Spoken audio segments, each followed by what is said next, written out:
एक तो बात बड़ी वाज़ेह हुई कि हर वक्त ऑनलाइन रहना, ये आजकल जितने भी सोशल साइंटिस्ट हैं वो ये सजेशन दे रहे हैं कि हर वक्त ऑनलाइन ना रहो, अनप्लग होना सीखो, अनप्लग होना सीखो, ऑफलाइन होना सीखो, यानी वाईफाई का और 4G का बटन ऑफ करना सीखो। खैर, I will come to the solution, लेकिन पहली बात आपको वाज़ेह हो गई, मैंने मिसाल से समझाई कि वाई टुडेज जनरेशन वो डिस्टर्ब क्यों है, वो क्यों इतना अनफोकस्ड है या डीफोकस्ड है, और तीसरा ये कि उनमें अटेंशन डेफिसिट हाइपर डिसऑर्डर क्यों इतना ज्यादा है, और ये हम सब का मसला है। अल्हम्दुलिल्लाह रब्बिल आलमीन वस्सलातु वस्सलाम अला रसूलिल करीम रब्बि इश्रह ली सदरी व यस्सिर ली अमरी वहलुल उक़दतम मिन लिसानी यफ़क़हू क़ौली। अस्सलामु अलैकुम व रहमतुल्लाहि व बरकातुहू। जज़ाकुमुल्लाह खैर। मेरी दरख्वास्त है, बाहर जो लोग हैं काइंडली अंदर आ जाइए और ज़रा अटेंटिव हो जाइए। बहुत यूज़फुल लेक्चर है and it's on the topic digital cocaine, जो कि आज का बहुत बड़ा मसला है। So there is no doubt कि बहुत अजीब चीज़ें हम देख रहे हैं आज के दौर में।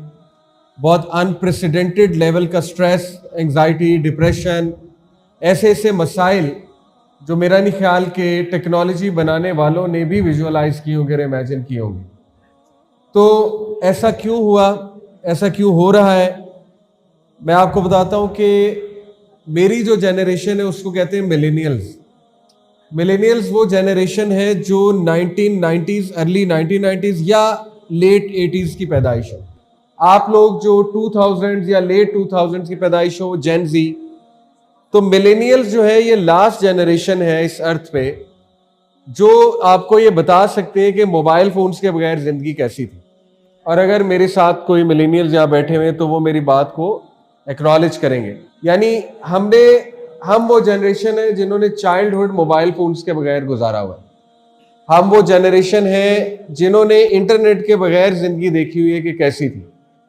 तो आप चूंकि आंख ही आपने जब खोली तो स्मार्टफोन, मोबाइल फोन्स और इंटरनेट काफी हद तक तरक्की हो चुकी थी। सो इंशाल्लाह मैं थोड़ा सा आपको रिविजिट भी कराता हूँ कि मेरे दौर में क्या होता था। स्लाइड्स काइंडली आगे करती जाइए। मेरे दौर में मैगजीन्स का दौर था। बच्चों का बाग एक मैगजीन था, नौनिहाल एक मैगजीन था, तालीम और तरबियत एक मैगजीन आया करता था मंथली। इसी तरह रीडर्स डाइजेस्ट ये इंग्लिश का एक मैगजीन था। इसमें बड़ी इंटरेस्टिंग गेम्स होती थी। वो गेम्स कुछ मैं आपके सामने रखता हूँ। एक तो स्पॉट द डिफरेंस, ये मेरे दौर में बहुत कॉमन था। अखबारात में, मैगजीन्स में हम बाकायदा बैठकर सॉल्व किया करते थे गेम। फॉर एग्जाम्पल, ये आपके सामने एक पिक्चर है। अब you can spot the difference easily, obvious सी बात है। If you look at this picture, can you spot the difference? Try to look at it. थोड़ा गौर करें। गौर करेंगे तो आपको समझ में आ जाएगी कि दोनों पिक्चर्स के दरमियान क्या डिफरेंस है। आप ये देखिए, आई थिंक वो पिकल है। एक पिक में शायद ग्रीन कलर का है, दूसरी में दोनों रेड है, समथिंग लाइक दैट। अब ये पिक्चर दिखाने का आपको मकसद ये है कि चूंकि मेरे दौर का बच्चा इस तरह के गेम्स खेल रहा था तो इन गेम्स में फोकस रिक्वायर्ड है। नेक्स्ट कीजिएगा। What about this noodle? जो लेफ्ट साइड पे है वो नूडल बड़ी है, राइट साइड पे मिसिंग है। अगेन आगे कीजिएगा। अच्छा, ये है रीबस पजल्स कहते हैं इसे। रीबस पजल्स क्या गेम थी कि आपने इस तस्वीर को देखते हुए एक वर्ड बन रहा है, you have to make a sense out of this picture. मैं आपको ये हल करके दिखाता हूं, you will get my point कि रीबस पजल्स कैसे हल होते हैं। देखिए, लिटरल इसको सॉल्व ऐसे करना है कि सीज नीचे है, सीज के ऊपर ट्रेवल लिखा हुआ है। तो ये मैंने एक वर्ड बनाना है, कोई भी इंग्लिश का वर्ड। तो ये वर्ड ये बना ओवरसीज ट्रेवल, यानी ओवरसीज ट्रेवल। सीज के ओवर क्या है, ऊपर क्या है, ट्रेवल। तो ये वर्ड बना ओवरसीज ट्रेवल। अगला अब आप खुद सॉल्व करें। विन के साथ जो है वो 3 ईज है, तो ये क्या बना?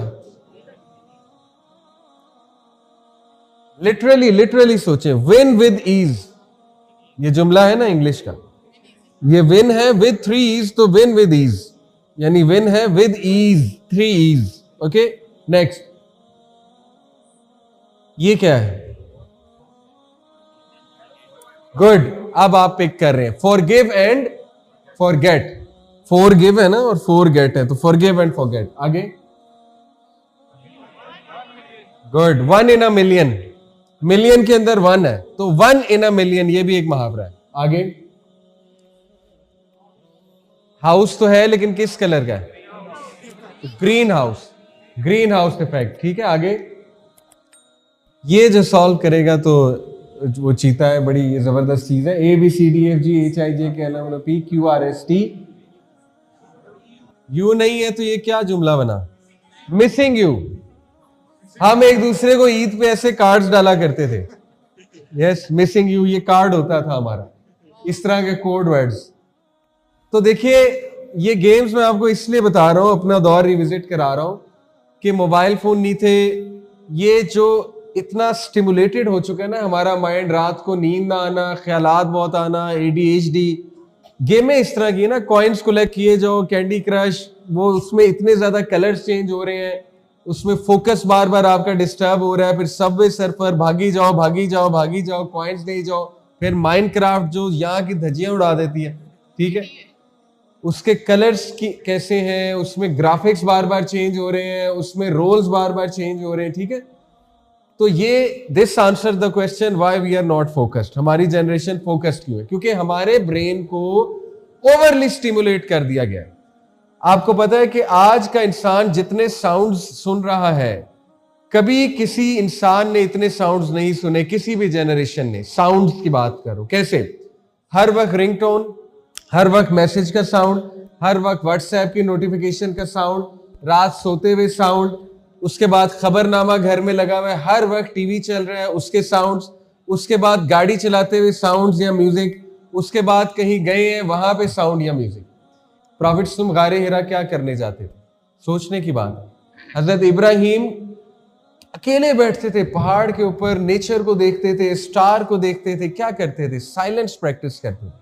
हमारा ब्रेन साइलेंट ही नहीं है, ऑल्दो हम वर्बली हम साइलेंट हो गए हैं, बाय द वे वर्बली हमने बोलना छोड़ दिया है, लेकिन यहां पे साइलेंस बिल्कुल नहीं है। यहां पे तो स्टिमुलेशन है, बहुत ओवर स्टिमुलेशन है। ठीक है, इसलिए नींद भी डिस्टर्ब्ड है, ड्रीम्स भी डिस्टर्ब्ड है, नाइटमेयर्स भी बहुत ज्यादा आते हैं। तो देखें, ये है सोल्यूशन जो आपको दे रहा हूं कि we need to go back to silence. लेकिन अनफॉर्चुनेटली जब हम साइलेंट बैठते हैं, हमसे 2 मिनट नहीं बैठा जाता, क्योंकि एक तो हमारा माइंड इतना एक्टिव हो जाता है, दूसरा लिटरली हमें दौरा पड़ने लगता है और हम अपने आप को ऑक्यूपाई करने के लिए कोई चीज लगा लेते हैं। हम फौरन से मोबाइल पकड़ लेते हैं या नेटफ्लिक्स खोल लेते हैं या लैपटॉप लेकर बैठ जाते हैं। तो देखें, अपने आप को बोर कराएं, बोर होना सीखें, साइलेंस में बैठना सीखें। साइलेंस प्रैक्टिस करेंगे, आपका माइंड बोर होगा, आपको आइडियाज आएंगे, आप कुछ हायर लेवल क्वेश्चंस के बारे में सोचेंगे। मेरी जिंदगी कहाँ जा रही है, मैंने क्या करना है, मैंने गोल्स क्या बनाने हैं, मैंने प्रैक्टिस क्या करना है, वगैरह वगैरह।